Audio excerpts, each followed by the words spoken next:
السلام علیکم، کیسے ہیں آپ سب لوگ؟ امید کرتی ہوں خیریت سے ہوں گے اور اپنے اپنے گھروں میں خوش آباد ہوں گے، آمین ثم آمین۔ بسم اللہ الرحمن الرحیم۔ دوپہر کا ٹائم ہے اور شدید گرمی ہے، کچھ نہیں آ رہا سمجھ میں کہ کیا بنائیں، تو بس یہ ہلکا پھلکا سا دہی پھلکیاں بنا لیں، بس ہلکے پھلکے کھانے ہی، دوپہر میں کوئی کھچڑی وغیرہ بنا لی، بس اسی طرح ہوتا ہے دوپہر میں۔ تو میری سمجھ میں اس وقت یہی آیا کہ بیسن کی دہی پھلکیاں بنا لی جائیں، تو کچھ باتیں بھی آپ کے ساتھ شیئر کرنی تھیں۔ تو کافی دنوں سے میری ویڈیو نہیں آ پا رہی تھی، کچھ مجبوریاں ہیں، کچھ مشکلات ہیں جن کی وجہ سے ٹائم لگ جاتا ہے۔ تو یہاں پر چھوٹی چھوٹی ٹپس بھی دیتی جاؤں گی آپ کو کہ میں کس طرح سے بناتی ہوں دہی پھلکی، بیسن کو کتنا پھیٹنا چاہیے۔ یہ نئی بچیوں کے لیے زیادہ گائیڈ کرنے کا طریقہ ہے، جو میں نئی بچیوں کو زیادہ گائیڈ کرنا چاہتی ہوں کہ میری امی اس طرح سے بناتی تھیں، تو میں نے آج تک الحمدللہ ان کی ہر اچھی بات کو فالو کیا ہے۔ تو یہ میں بیسن کو پھینٹتی جا رہی ہوں اور اتنا پھینٹوں گی اور پھینٹ کے چیک کرتی رہوں گی کہ بیسن میرا صحیح پھٹا ہے یا نہیں پھٹا۔ تو اگر نئی بچیاں دیکھ رہی ہیں تو وہ زیادہ اس چیز کو فالو کریں۔ تو یہ میں بیسن پھینٹتی جا رہی ہوں اور اس کی نشانی ہوتی ہے یہ کہ بیسن یلو سے وائٹنس پہ آ جاتا ہے۔ اور یہ دیکھیں، یہ پہلے میں نے کپ میں ڈالا، جگ میں ڈالا پانی میں، تو بیسن نیچے بیٹھ گیا تھا، لیکن ابھی جو میں نے ڈالا تو وہ اوپر فلوٹ کر رہا ہے۔ تو اس کا مطلب ہے کہ بیسن میرا بالکل ماشاءاللہ سے تیار ہے۔ اور مجھے بڑی حیرت ہوتی ہے، یہ دیکھیں، یہ آپ کو ہلتا ہوا بھی نظر آ رہا ہوگا اور پہلے والا جگ میں نیچے بیٹھا بھی نظر آ رہا ہوگا۔ تو یہ میری امی کے طریقے ہیں، ان طریقوں کو میں فالو کرتی رہتی ہوں۔ تو یہ اس طرح میں نے ہاتھ میں اٹھایا تو یہ میرے ہاتھ میں آ گیا۔ تھوڑا سا مزید پھینٹ لوں گی اس کو، اور کیونکہ آج کل بہت سارے لوگوں کو دیکھتی ہوں کہ بس وہ بیسن تھوڑا سا پھینٹتے ہیں اور اس میں سوڈا ڈالتے ہیں اور پکوڑیاں بنا لیتے ہیں۔ بنانے کو بنا سکتے ہیں آپ، لیکن یہ کہ اپنے ہاتھ سے پھینٹا ہوا بیسن وہ کتنا بہترین پھٹتا ہے اور کتنا اچھا رہتا ہے۔ یہ دیکھیں، یہ فلوٹ کرتے جا رہے ہیں، تو بس یہی نشانی ہے۔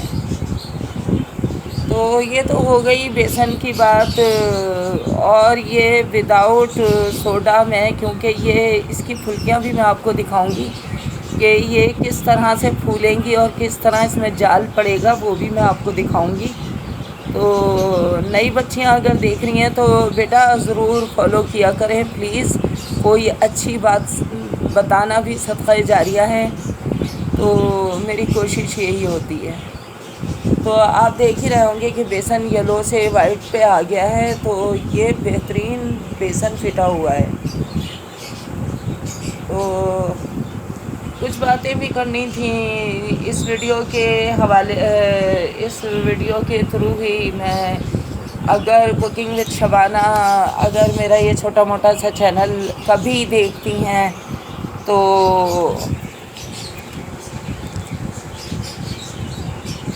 میں ان کو دیکھتی ہوں، اور بہت ساری باتیں جب وہ بچپن کی یادیں اور بہت ہی اس طرح کی باتیں کرتی ہیں تو مجھے واقعی ایسا لگتا ہے کہ ان کا اور ہمارا زمانہ ایک ہی زمانہ تھا، کیونکہ وہ جو باتیں کرتی ہیں لگتا ہے وہ میری اپنی ہی باتیں ہیں۔ تو اس دن وہ اپنی بہو کو بتا رہی تھی کہ وہ اس طرح سے جب بچے کی پیدائش ہوتی ہے تو گھر میں ناچنے کے لیے آ جاتے تھے، اور ان کو پہلے سے، تو ہاں ہم بھی اپنے بچپن سے یہی سب کچھ دیکھتے آ رہے ہیں کہ واقعی ہمیں خود کو ہوتا تھا کہ ان کو کیسے پتہ چل جاتا ہے، لیکن بس وہ کہتے ہیں نا کہ اللہ تعالیٰ نے ہر ایک کا رزق اپنے اپنے طریقے سے رکھا ہے، تو ان بیچاروں کا یہی رزق ہے۔ آج کل تو بیچارے صرف مانگتے ہیں، لیکن یہ کہ ایک وقت وہ کافی خوشیاں بانٹتے تھے، کافی خوشیاں بانٹتے تھے، اور بڑی ہم چھوٹے چھوٹے بچے جمع ہو جاتے تھے، بھائی کہیں سے بھی آواز آ رہی ہے تو ہم بھاگ کے دیکھنے کے لیے چلے جاتے تھے، اپنے والدہ وغیرہ سے اجازت لے کر قریب میں کہیں ہوتا تھا تو ہم بھی دیکھنے کے لیے جاتے تھے، اور ہمارے گھر میں بھی کوئی چھوٹا بہن بھائی آتا تھا تو وہ آتے تھے تو اپنی خوشی سے ناچتے تھے، اور جس طرح سے وہ ڈیٹیل میں بتا رہی تھی تو مجھے ایسا لگ رہا تھا کہ واقعی ہم ایک ساتھ کے کھیلے ہیں، کہ ان کی وہی باتیں ہوتی ہیں جو میری باتیں ہوتی ہیں، میں اپنے گھر میں بچیوں سے ذکر کرتی ہوں یا کچھ اس طرح سے۔ تو وہ مٹی کے چولہے کی بھی ایک دفعہ وہ بات کر رہی تھی تو میں نے اپنی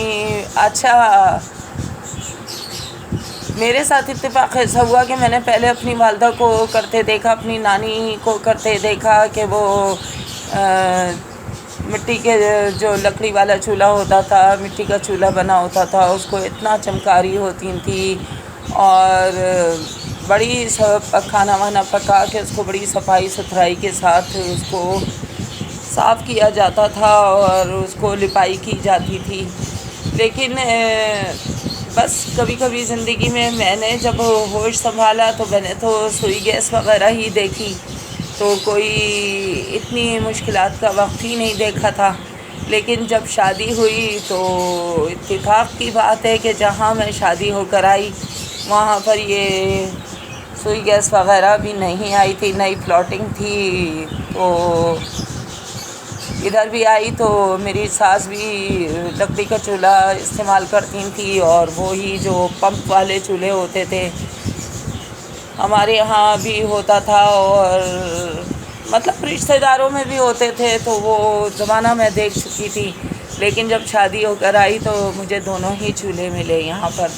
لکڑی والا چولہا بھی پہلے تو میں بہت زیادہ ڈرتی تھی، لیکن پھر وہ دیکھ کر ہمت ہو جاتی ہے، کیونکہ میں جب شادی ہو کر آئی تو میں بالکل اکیلے گھر میں آئی تھی، یعنی بوڑھی ساس تھی، اور بس سب کچھ آتے ہی سنبھالنا پڑا، اور پھر دلچسپی بھی ہو گئی۔ تو وہی لکڑی کا چولہا جو کبھی اپنی امی کو جلاتے دیکھتی تھی، اور لکڑیاں کس طرح جلاتے ہیں، دھواں آتا ہے، وہ سب کچھ میں نے ایک لانگ ٹائم میں نے بھی کیا، اور میں بہت کچھ سیکھ گئی اپنی۔ جس دن ہر نئی دلہن کو جس طرح سے کھیر میں ہاتھ لگایا جاتا ہے تو مجھے بھی کھیر میں ہاتھ لگانے کا کہا گیا، تو ایک مینیو میرے سامنے رکھ دیا گیا کہ کچھ لوگ آئیں گے تو کباب بنا لینا، کھیر بنا لینا۔ اب جناب یا لکڑی کا چولہا تھا یا پمپ والا چولہا تھا، اب مجھے اس میں اندازہ بالکل نہیں تھا کہ میں کتنا اس میں وہ مٹی کا تیل ڈالوں یا کچھ۔ میں نے اتنا اس میں مٹی کا تیل بھر دیا کہ میں جب اس کو پمپ کرتی تھی بہت سارا مٹی کا تیل اچھل کے میرے اوپر آ جاتا تھا۔ آپ یقین مانیں کہ میں پورا کچن میں مٹی کا تیل، اور میں پوری مٹی کے تیل میں لت پت ہوئی ہوئی تھی۔ اگر قریب میں میری ایک عزیز رہتی تھی، اگر وہ اچانک نہیں آ جاتی تو پتہ نہیں کیا ہو جاتا۔ تو بہرحال وہ آئیں، انہوں نے جلدی سے مجھے باہر نکالا، اور انہوں نے مٹی کا تیل کچھ خالی کیا، بتایا، مجھے سمجھایا کہ اس طرح اتنا فل نہیں کرتے یہ وہ۔ تو بہرحال یہ کہ وہ بھی ایک لانگ ٹائم۔ تو یہ ساری چیزیں کبھی بھی کسی کے ساتھ کوئی بھی وقت آ سکتا ہے، تو اس لیے نئی بچیوں کو سب کچھ سیکھنا چاہیے، گھرداری سے متعلق سب کچھ سیکھنا چاہیے۔ کیونکہ میں نے سسرال میں آ کر بھی جب ظاہر ہے اکیلا پن تھا، اکیلی تھی، کوئی بتانے والا نہیں تھا، تو میں نے بہت کچھ، تو ماشاءاللہ میری والدہ سے میں سب کچھ سیکھ کر آئی تھی۔ صبر بھی تھا اور سمجھداری بھی تھی، اور اس طرح اپنے گھر کو لے کر چلی. تو سوئی گیس تو بہت بعد میں آئی، جب میرے 2 بچے پیدا ہو گئے تھے تو اس کے بعد سوئی گیس آئی. تو الحمدللہ میں نے ہر تنگ مشکل کا وقت میں نے بہت اچھی طرح سے گزارا، نکالا، بہت اچھی طریقے سے. تو کسی دن آپ کے ساتھ اپنے بچپن کے دن بھی آپ کے ساتھ ضرور شیئر کروں گی، کیونکہ ہر انسان کے ساتھ، ہر انسان کو زندگی میں اپنا بچپن کبھی بھی نہیں بھولتا، کبھی نہیں بھول سکتا وہ. اچھا، یہیں میں آپ کو دکھا رہی ہوں، یہ دیکھیں، یہ جو میں پکوڑے ڈال رہی ہوں، اصل میں تو پھلکیاں ہی کہیں گے ہم اس کو، کیونکہ بہت زیادہ ہلکی پھلکی ہوتی ہیں. تو یہ آپ کو نظر آ رہا ہوگا کہ یہ کس طرح سے اوپر پھول کے اوپر آ رہی ہیں، اور اس میں جال پڑ گیا ہے، سوراخ آ گئے ہیں.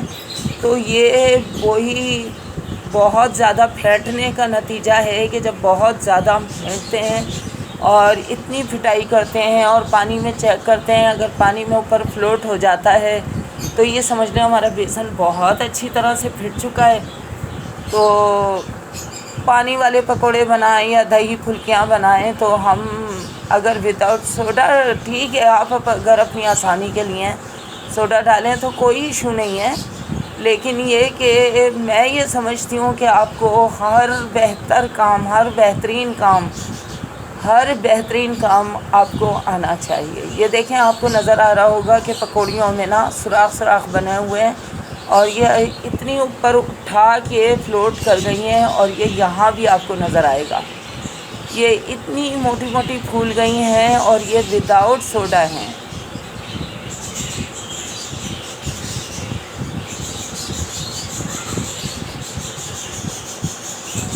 تو ریسیپی تو بہت چھوٹی سی تھی، لیکن اسی سے متعلق کچھ باتیں سمجھانے کی تھیں اور کچھ اپنی باتیں بھی کرنی تھی. تو